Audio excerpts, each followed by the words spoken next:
নমস্কাৰ, আপোনালোকে চাবলৈ আৰম্ভ কৰিছে চাইনন আৰু এই মুহূৰ্তত দিবলৈ লৈছে এটা গুৰুত্বপূৰ্ণ খবৰ।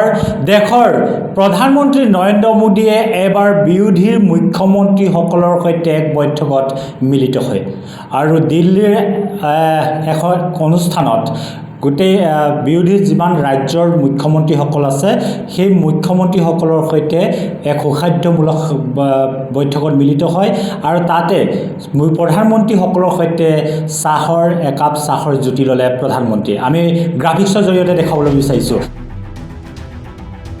প্ৰথমবাৰলৈ বিৰোধী মুখ্যমন্ত্ৰীসকলৰ সৈতে প্ৰধানমন্ত্ৰীৰ বৈঠক। দিল্লীৰ ভাৰত মণ্ডপত নীতি আয়োগৰ গুৰুত্বপূৰ্ণ বৈঠক। প্ৰধানমন্ত্ৰী নৰেন্দ্ৰ মোদীৰ অধ্যক্ষতাত অনুষ্ঠিত হৈছিল এই বৈঠক। উপস্থিত আছিল বিৰোধী দলসমূহৰ লগতে শাসকীয় দলৰ আটাইকেইগৰাকী মুখ্যমন্ত্ৰী। বৈঠকত 2047 চনৰ ভিতৰত বিকশিত ভাৰত নিৰ্মাণ সন্দৰ্ভত আলোচনা। বিৰোধী ৰাজ্যৰ মুখ্যমন্ত্ৰীয়ে প্ৰধানমন্ত্ৰীৰ সুখাদ্যমূলক বাৰ্তালাপ। প্ৰধানমন্ত্ৰীৰ সৈতে একাপ চাহৰো জুতি ল'লে বিৰোধী ৰাজ্যৰ মুখ্যমন্ত্ৰীৰ সৈতে।